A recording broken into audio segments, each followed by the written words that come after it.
Hello student. তো আমরা পড়ছিলাম ক্লাস 11-এর রাসায়নিক তাপগতিবিদ্যা। আজকে আমরা যেটা পড়ব সেটা হচ্ছে সিস্টেমের তাপগতীয় ধর্ম ও তাপগতীয় অবস্থা, thermodynamic property and thermodynamic state. দেখো, থার্মোডিনামিক প্রপার্টি বা তাপগতীয় ধর্ম কি?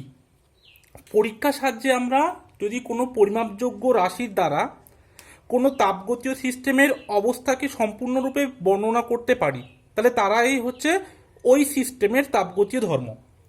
দেখা যায় সাপোজ ধরো এখানে কোনো একটা সিস্টেম আছে, সাপোজ ধরো আমরা জলের কথাই বলবো, ঠিক আছে, জল।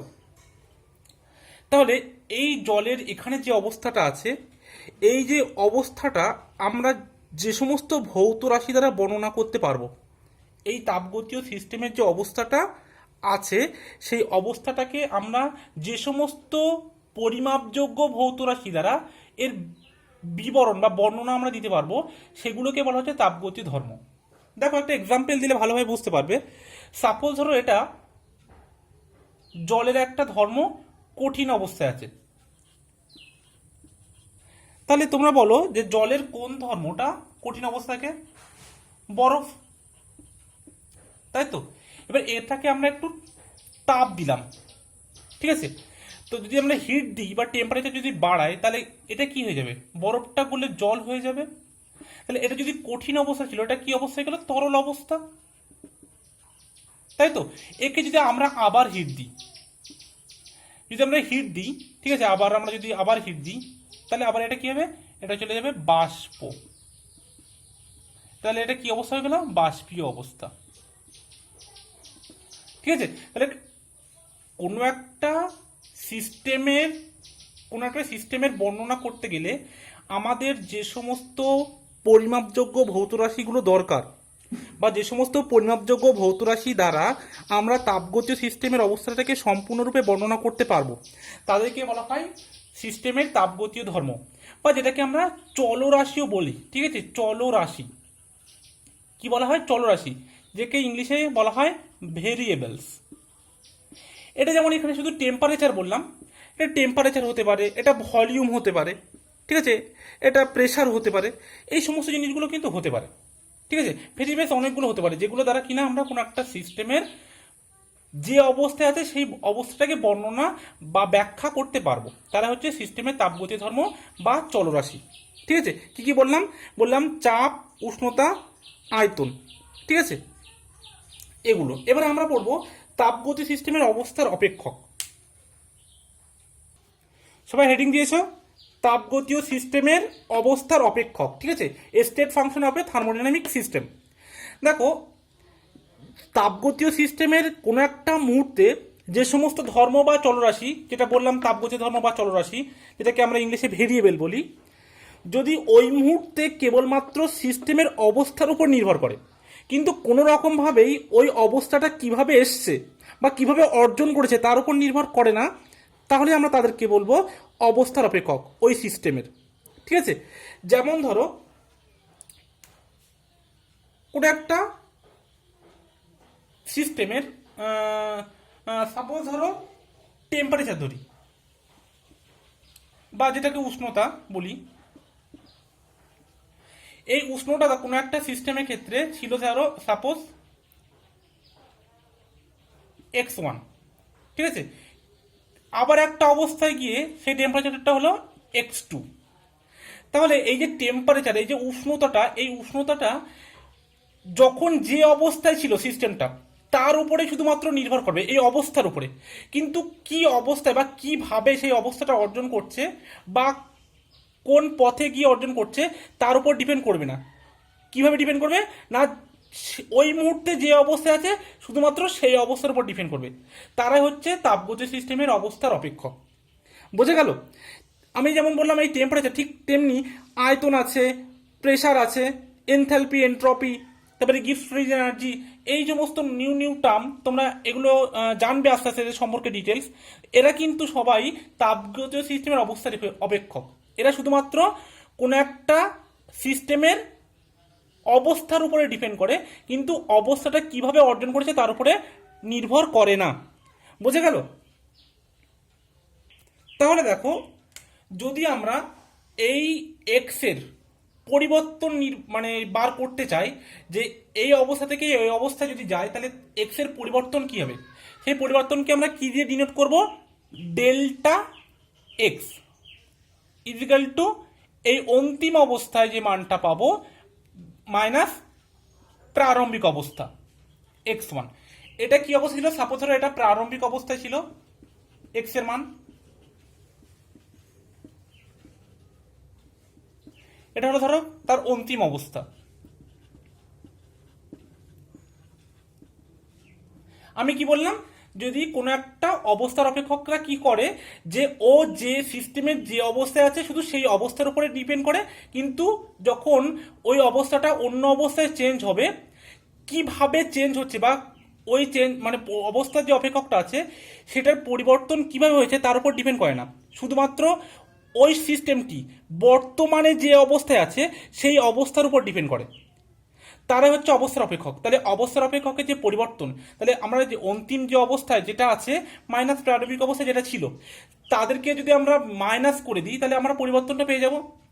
আর দেখো ডেলটা হচ্ছে আমরা কখন ইউজ করি, যখন পরিবর্তনটা বৃহৎ হয় তখন আমরা ডেল ইউজ করি ডেলটা, আর যখন পরিবর্তনটা ক্ষুদ্র পরিবর্তন হয় তখন আমরা ডিএক্স ইউজ করি। ঠিক আছে, ডিএক্স, এই ডিএক্সটাকে বলা হয় কি, অবকলন। ঠিক আছে, ক্ষুদ্র পরিবর্তনের ক্ষেত্রে আবার লিখছি আমি, দেখো ক্ষুদ্র পরিবর্তন আমরা ডিনোট করব ডি দিয়ে।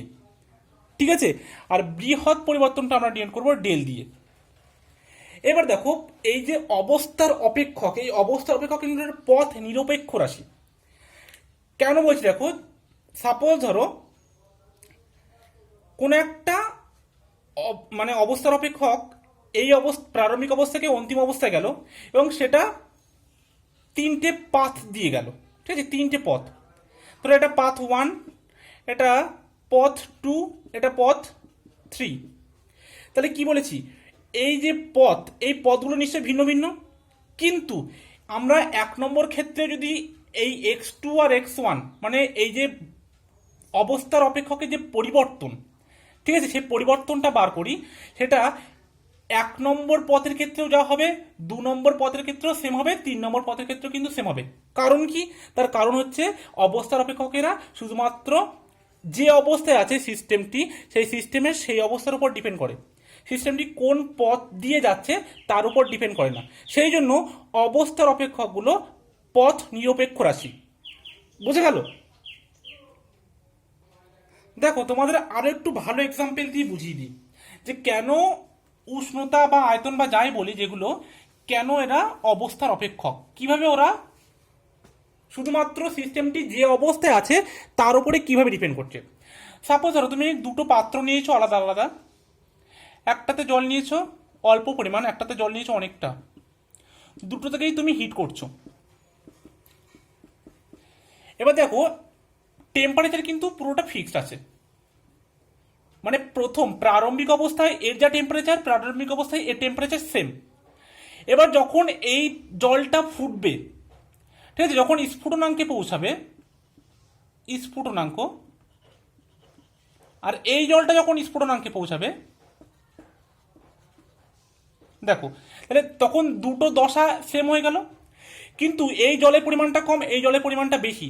এই যে জলের পরিমাণ কম বা বেশির জন্য এর স্ফুটনাঙ্ক যা টেম্পারেচার, এর স্ফুটনাঙ্কে কিন্তু টেম্পারেচার সেম হবে। মানে কি, আমরা ওই সিস্টেমটা যে অবস্থায় আছে সেই অবস্থার উপরে শুধু ডিপেন্ড করছে, এই জলের পরিমাণটার উপরে কি ডিপেন্ড করছে? করছে না, কারণ এই জলটা বেশি হলেও এর স্ফুটনাঙ্ক যত হবে, এই জলটা কম হলেও তার স্ফুটনাঙ্ক সেম হবে। আবার প্রারম্ভিক যখন ছিল, প্রারম্ভিক অবস্থায় তখনও এর টেম্পারেচার যা ছিল এর টেম্পারেচার তাই ছিল। সেই জন্য যে উষ্ণতার কথাটা বলছি সেটা কিন্তু একটা অবস্থার অপেক্ষক। ঠিক আছে, মানে অবস্থার অপেক্ষক সিস্টেমটি যে অবস্থায় আছে শুধু তার উপর ডিপেন্ড করবে, সেটার পরিমাণ কতটা বা কোন পাথ দিয়ে যাচ্ছে তার উপর ডিপেন্ড করবে না। সেই জন্য অবস্থার অপেক্ষক পথ ইন্ডিপেন্ডেন্ট বা পথের উপর নির্ভরশীল নয়। তাহলে অবস্থার অপেক্ষক কি বলবো, অবস্থার অপেক্ষক একটা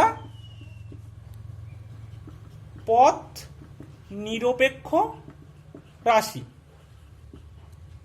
ঠিক আছে, এই যে অবস্থার অপেক্ষক বললাম, এটা একটা পথ নিরপেক্ষ রাশি, এটা মনে রাখবে, ঠিক আছে। এবার পড়বো যে পথ নির্ভরশীল রাশি কোনগুলো। দেখো, পথ নির্ভরশীল রাশি তারা যারা পথের উপর ডিপেন্ড করে, ঠিক আছে। কারা পথের উপর ডিপেন্ড করে? সাপোজ ধরো তুমি একটা এরকম বক্স আছে, বক্সটাকে তুমি এখানে নিয়ে আসবে, তুমি তিনভাবে নিয়ে যেতে পারো, এটাকে এইভাবে নিয়ে যেতে পারো, এটাকে ডিরেক্ট নিতে পারো, এটা এভাবে নিয়ে যেতে পারো। তাহলে এই যে বক্সটা আছে, এই বক্সটাকে এইখানে নিয়ে যাওয়ার জন্য যে তিনটে পথে তোমার তিন রকম কার্য করতে হবে। দেখো, এখানে যদি আমরা এখান দিয়ে যাই তাহলে কার্যের পরিমাণ বেশি, কিন্তু আমরা যদি এখান থেকে যাই কার্যের পরিমাণটা একটু কম। বোঝা গেল? তাহলে কি এই যে কার্যটা কিন্তু একটা পথ নির্ভরশীল রাশি, ঠিক আছে। কার্যটা হচ্ছে পথ নির্ভরশীল রাশি, ঠিক আছে। তাহলে কোনগুলো পথ নির্ভরশীল আর কোনগুলো পথ নিরপেক্ষ বোঝা গেল? যেগুলো এরকম শুধুমাত্র প্রারম্ভিক আর অন্তিম অবস্থার উপর নির্ভর করে, সিস্টেমটির অবস্থা কিভাবে এক অবস্থা থেকে অন্য অবস্থায় গিয়েছে তার উপর ডিপেন্ড করে না, তারা হচ্ছে পথ নিরপেক্ষ। আর যারা সিস্টেমটি একটা অবস্থা থেকে অপর অবস্থায় যাওয়ার জন্য যে পথ দিয়ে গেছে সেই পথের উপর ডিপেন্ড করে বা পথের উপর নির্ভর করে, তারা হচ্ছে পথ নির্ভরশীল রাশি, ঠিক আছে। তাহলে এটা মুছে দিলাম। তোমরা এবার সবাই হেডিং দাও, তাপগতীয় প্রক্রিয়া, ঠিক আছে, থার্মোডিনামিক প্রসেস। তো সবাই হেডিং দাও, তাপগতীয় প্রক্রিয়া বা থার্মোডিনামিক প্রসেস। দেখো, তাপগতীয় প্রক্রিয়াটা কি? যদি আমরা তাপগতীয় সিস্টেমের অবস্থার যে সমস্ত নির্ধারক ধর্মগুলো ছিল, ঠিক আছে, যেগুলো আমরা থার্মোডিনামিক প্রপার্টি বা যে ভেরিয়েবলসগুলো ছিল, চলরাশি, সেইগুলোকে যদি আমরা পরিবর্তন করি তাহলে কি হবে? সিস্টেমটা একটা অবস্থা থেকে অন্য অবস্থায় যাবে। এই যে অবস্থার পরিবর্তন, এই অবস্থার পরিবর্তনের ঘটনাকে কিন্তু বলা হয় তাপগতীয় প্রক্রিয়া বা থার্মোডিনামিক প্রসেস, ঠিক আছে। এবার এদের মধ্যে অনেকগুলো প্রক্রিয়া আছে, যেমন আমরা এক এক করে পড়ি। এক নম্বর হচ্ছে চক্রীয় বা আবর্ত প্রক্রিয়া, ঠিক আছে, চক্রীয় বা আবর্ত প্রক্রিয়া, এটাকে আমরা ইংলিশে বলি সাইক্লিক প্রসেস। সাইক্লিক প্রসেস, দেখো সাইক্লিক প্রসেসের ক্ষেত্রে কি হবে, যে কোনো একটা তাপগতীয় সিস্টেমের প্রারম্ভিক অবস্থা থেকে বিভিন্ন পদ্ধতি বা বিভিন্ন প্রক্রিয়ার মাধ্যমে সেটা কি হবে? আবার প্রারম্ভিক অবস্থায় ফিরে আসবে। তাহলে সেখানে যে প্রক্রিয়াগুলো ঘটবে সেগুলোকে আমরা বলবো আবর্ত প্রক্রিয়া। দেখো, একটা এক্সাম্পল দিচ্ছি। সাপোজ একটা গ্রাফ আঁকলাম, এপাশে নিলাম চাপ, এখানে নিলাম আয়তন, ঠিক আছে, প্রেসার আর ভলিউম। তাহলে কোন একটা তাপগতীয় সিস্টেমের এই অবস্থায় ছিল, সেখান থেকে সে এই অবস্থায় গেল, এখান থেকে আবার এই অবস্থায় আসলো, এখান থেকে এই অবস্থায় আসলো, এসে আবার এই অবস্থায় আসলো। তাহলে দেখো, এদের প্রারম্ভিক অবস্থা আর অন্তিম অবস্থা দুটোরই কিন্তু একই, কিন্তু প্রক্রিয়াটা বিভিন্ন ধাপে ঘটেছে, ঠিক আছে, বিভিন্ন ধাপে সংগঠিত হয়েছে, কিন্তু বিভিন্ন প্রক্রিয়ার মাধ্যমে ওটা কিন্তু আবার প্রারম্ভিক অবস্থায় ফিরে এসছে।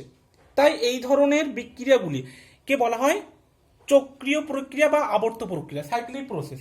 তাহলে দেখো, এখন যদি আমরা এই যে অবস্থার অপেক্ষক তোমাদেরকে পড়ালাম, যারা কিনা তোমার এই পথের ওপর নির্ভর করে না, যারা শুধুমাত্র কোনো একটা সিস্টেমের প্রারম্ভিক এবং অন্তিম অবস্থার উপর ডিপেন্ড করে, তাদের ক্ষেত্রে এই চক্রীয় প্রক্রিয়ার পরিবর্তন কি হবে?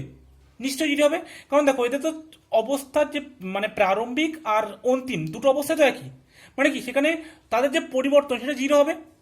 মানে আমি যে টেম্পারেচারের কথা বলছিলাম, সেই টেম্পারেচারের যে পরিবর্তন ডেল্টা টি, মানে T2 মাইনাস T1, এটা কত হবে? জিরো হবে।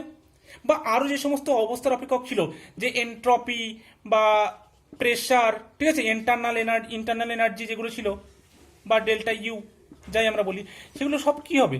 মানে যতগুলো অবস্থার অপেক্ষক আছে যারা কিনা পথের উপর ডিপেন্ড করে না, শুধুমাত্র প্রাথমিক আর অন্তিম অবস্থার উপর ডিপেন্ড করে সিস্টেমের, তাদের যে পরিবর্তন কিন্তু জিরো হবে। কিন্তু আমরা যদি এখানে বলি যেটা ওয়ার্ক, কার্য, তার পরিবর্তন কত হবে? তার পরিবর্তন কিন্তু জিরো হবে না। কারণ কি, এই যে ওয়ার্ক বা কার্য, এটা পথের উপর ডিপেন্ড করে, যার জন্য এদের পরিবর্তন যখন আমরা মাপবো তখন কিন্তু এর মানটা 0 হবে না। ঠিক আছে, কারণ এখানে পথের উপর ডিপেন্ড করে কার্যটা। কিন্তু যে সমস্ত অবস্থার অপেক্ষক ছিল, যারা কিনা পথের উপর ডিপেন্ড করে না, তাদের পরিবর্তনটা 0। ঠিক আছে, এবার আমরা আসবো সমষ্ণ বা সমতাপীয় প্রক্রিয়া। তাহলে এটা মুছে দিলাম। সবাই হেডিং দাও সমষ্ণ বা সমতাপীয় প্রক্রিয়া। সবাই হেডিং দাও সমষ্ণ বা সমতাপীয়। দেখো এই যে নামটা সমষ্ণ বা সমতাপীয়, এর থেকে কিন্তু জিনিসটা বোঝা যাচ্ছে। মানে দেখা যাচ্ছে যে প্রক্রিয়াটায় এই যে স্টেপগুলো ছিল, প্রত্যেকটা স্টেপে উষ্ণতার কোনো পরিবর্তন হবে না, উষ্ণতাটা কিন্তু অপরিবর্তিত থাকবে। উষ্ণতা অপরিবর্তিত থাকবে প্রতিটা স্টেপে। মানে যেখানে উষ্ণতার কোনো চেঞ্জ হবে না, সেটাকে আমরা বলবো সমতাপীয় প্রক্রিয়া। যেখানে মানে আমরা যদি উষ্ণতা যদি অপরিবর্তিত থাকে, মানে কি, আমরা যদি উষ্ণতার পরিবর্তন দেখি, তার মানে সেখানে কি হবে, 0 হবে, তাই তো, উষ্ণতার পরিবর্তন 0 হবে। এবার দেখো তারপরে যদি আমরা দেখি সমচাপীয়। সমচাপীয় প্রক্রিয়া, আইসোবারিক প্রসেস। তার মানে কি, এখানে যে চাপের পরিবর্তন সেটা 0 হবে। বোঝা যাচ্ছে কিনা? তারপর যদি আমরা বলি সম আয়তনিক প্রক্রিয়া,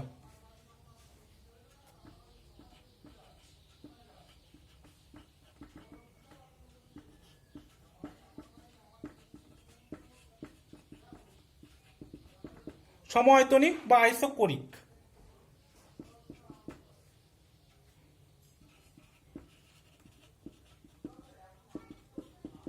দেখো আইসোকোরিক প্রসেস মানে কি, সেখানে আয়তনের পরিবর্তন 0 হবে, ভলিউমের চেঞ্জ 0। মানে এখানে প্রতিটা স্টেপে বা প্রতিটা ধাপে আয়তনটা ফিক্স থাকবে, আয়তনের কোনো পরিবর্তন হবে না, তারা বলা হচ্ছে সম আয়তনিক বা আইসোকোরিক প্রসেস। ঠিক আছে, যেটা ডেল ভি ইকুয়াল টু 0। আর একটা আছে কি,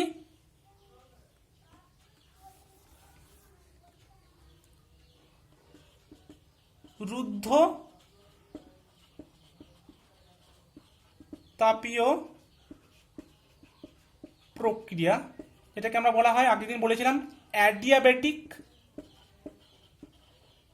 প্রসেস, যেখানে হিটের কোনো চেঞ্জ হবে না। মানে হিটের যদি আমরা পরিবর্তন দেখি, তাহলে হিট পরিবর্তনের মানটা 0।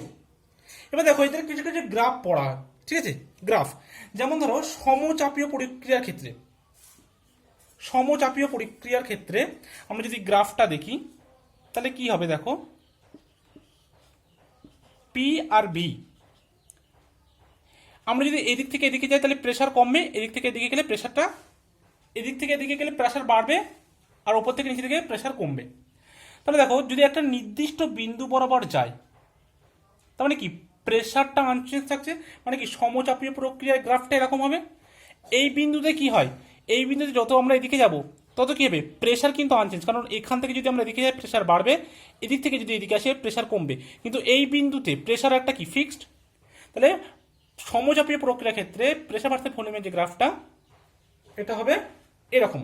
ঠিক আছে, সম আয়তনিক, সম আয়তনিকের ক্ষেত্রে কি হবে, দেখো সম আয়তনিকের ক্ষেত্রে ওই গ্রাফটা হবে,